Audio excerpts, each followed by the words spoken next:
What's up, gamers? Dreamcast Guy here, and as you can tell, I'm not at home right now. Actually, I'm helping my best friend move into my house. So lots of empty shelves, packed boxes. There's technically a cat sitting behind the camera right there. But I had to talk about this, even though I'm trapped on the wrong side of town, because the head of PlayStation, Jim Ryan, has just retired. He's stepping down effective immediately, and it's just kind of a complete shock. A lot of the internet, though, seems to be a bit mixed. Half of the people think this is good news, and half of the internet thinks this is very, very bad news.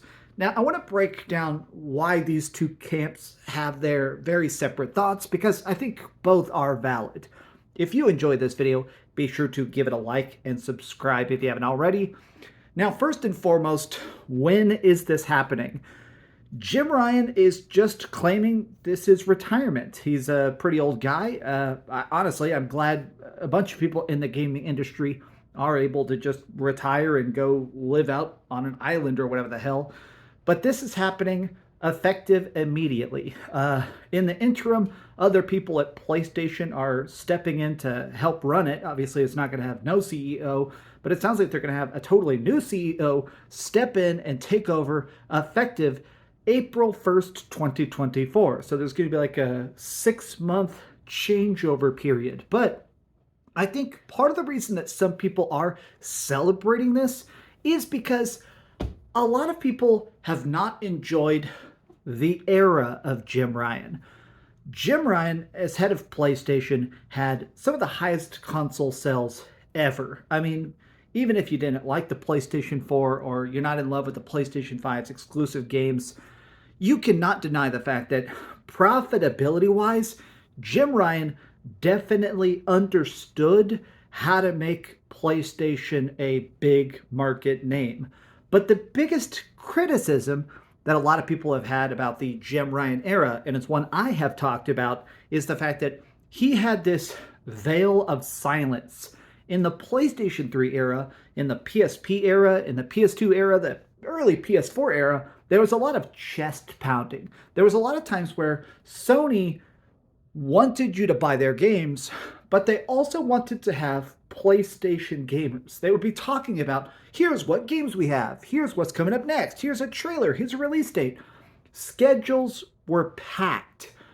The Jim Ryan era, though, it definitely brought in this weird era where, like, I don't know, it felt like PlayStation just barely talked. We got those PlayStation State of Plays occasionally, but you know, during the Jim Ryan time, they stopped going to E3. It felt like PlayStation, as big as they got, and as much as I enjoy their games, obviously, I'm technically off the clock right now. I'm not even at the office. I don't even have my Dreamcast Guy hat, and I'm still just wearing Spider-Man gear.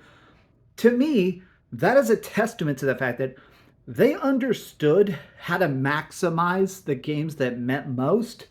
But I guess a lot of people just did not like the fact that clearly Jim Ryan wasn't a gamer. Like, Jim Ryan understood how to sell games. He definitely was a good taste maker. He understood, like, okay, here's what makes a game sell. Here's what marketing makes consoles get dished out on store shelves. But a lot of times when you saw Jim Ryan talk, the guy definitely didn't really care about these games, which I do think is different from Nintendo and Microsoft. I've had my problems with Phil Spencer. I had a viral video a while ago saying I think that Phil Spencer needed to be replaced, but there's no denying Phil Spencer plays his Xbox. I mean, you can follow him on his Xbox account. It's public. You see him just walking around in Fallout 76 and playing with people. Same with Nintendo, is that you may not like the kitty games or whatever random Pokemon crappy DLC with crap frame rate that's coming out, but it's an undeniable fact that Nintendo is worried about how good their games are. I guess I'm also in this weird spot where I like Jim Ryan because he definitely made some good business decisions, but this still just seems like such a shocking turn of events. I mean, it's not just that it's so sudden, because it is definitely very sudden, but I'm just curious as to who can fill those shoes. I don't have the notes in front of me, but I'm kind of curious who at PlayStation is going to fill this role And how are they going to change things? Each of the previous PlayStation presidents has focused the game and the company itself more on mobile, for when they were trying to do stuff like the PlayStation Portable and the PlayStation Vita, or focusing on big AAA releases. Remember Killzone, the Halo killer? I like the fact that each different head of PlayStation has done different stuff with the company, and I think a lot of it has been very positive. But I'm hoping whoever takes over next cares about the games, the ecosystem, and the hype. The PlayStation 5 is incredibly popular. Undeniably, the thing is huge. The PS5 is the biggest system on the planet. I mean, month after month, quarter after quarter, you can look at the raw sales numbers. People are buying the PlayStation 5s as fast as they can glue them things together, right? But I don't think that really matters to the average gamer. You and I are not stockholders. You and I are not trying to worry about winning some sort of like weird GDP market standards thing. I want games. I want hype. I want demos. I want more of PlayStation pounding their chests and saying, hey, this is why you want to have a PlayStation.